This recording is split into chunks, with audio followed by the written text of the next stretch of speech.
What Africa will look like in 10 years, 2035.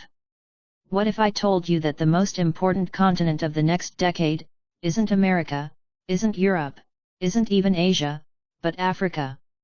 Yes, the same Africa that the West has too often written off as a continent of problems is about to shock the world. By 2035, Africa will have 1.7 billion people, the largest youth population in human history, and some of the fastest growing economies on Earth. It will be a place of revolutions: political, technological, cultural, and ecological. But here's the twist: Africa's future is not guaranteed.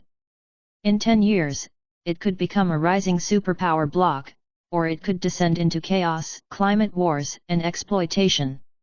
Today, we're going to paint the picture. What will Africa look like in 10 years? Who will rise? Who will fall? And why the future of the entire world will depend on Africa. Stay with me, because what you're about to hear will change how you see the next decade forever. The end of neocolonialism? Let's start with politics. Right now, across West Africa, something extraordinary is happening. Countries like Mali, Burkina Faso, and Niger have kicked out French troops, torn up military deals, and declared, "No more colonial masters." Leaders like Captain Ibrahim Traoré in Burkina Faso are becoming symbols of African resistance, echoing the legacy of Thomas Sankara, who once said, "He who feeds you controls you." In the next 10 years, this anti-colonial wave will likely spread. By 2035, many African nations will have cut military and financial dependence on France, the US, and the EU. Instead, they'll form stronger alliances with Russia, China, Turkey, the Gulf states, and each other. This means we could see a new African military bloc, where countries in the Sahel coordinate defense, intelligence, and resources, standing as one against terrorism and foreign interference. But here's the risk: some of these leaders will be true revolutionaries. Others will be opportunists in uniform, using nationalism as a mask for dictatorship.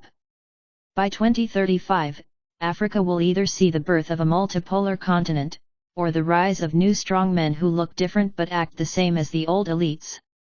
Either way, the age of unquestioned Western dominance in Africa is ending. The next decade is about sovereignty. Africa's economic future. Now let's talk about money, because Africa's economy is about to explode.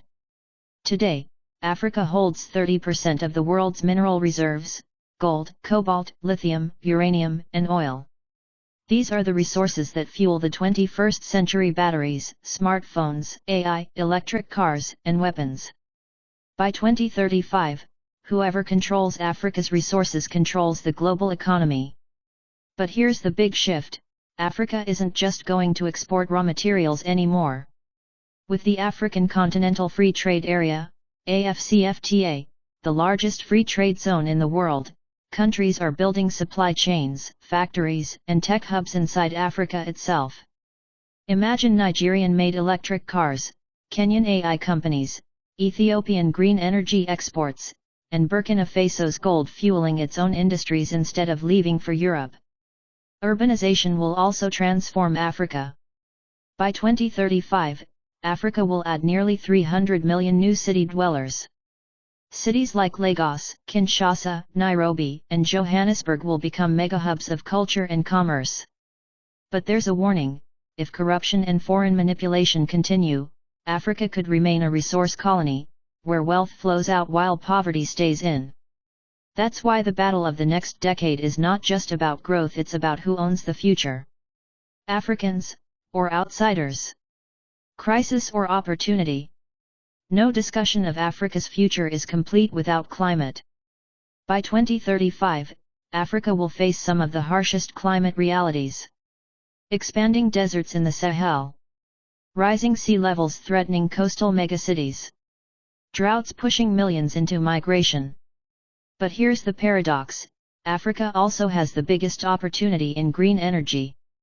The Sahara alone receives enough solar energy in one day to power the world for a year. East Africa's Rift Valley holds massive geothermal potential. The Congo River could generate enough hydroelectric power for half the continent. In 10 years, Africa could become the green powerhouse of the planet, exporting not just raw materials but renewable energy and climate solutions. And in agriculture, movements like agroecology and regenerative farming are spreading. By 2035, Africa may feed itself with climate-smart agriculture, reversing decades of dependence on foreign food imports. The question is, will African leaders choose climate sovereignty, or will corporations once again own the land, the rivers, and the sun? The Tech and Youth Revolution. Here's the game changer: Africa is the youngest continent on Earth. In 10 years, its median age will still be under 20. That means millions of innovators, dreamers, and hustlers will be shaping the continent. By 2035, fintech in Nigeria, Kenya, and South Africa could rival Silicon Valley.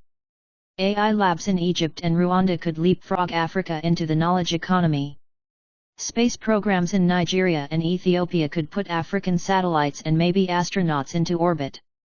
Digital currencies may replace weak national currencies, giving Africans more freedom from inflation and foreign control. Think about this: in 2035, an African teenager could design an AI app in Nairobi, sell it to users in Accra, and get paid instantly through a Pan-African digital wallet without ever needing dollars or euros. This is Africa's leapfrog moment.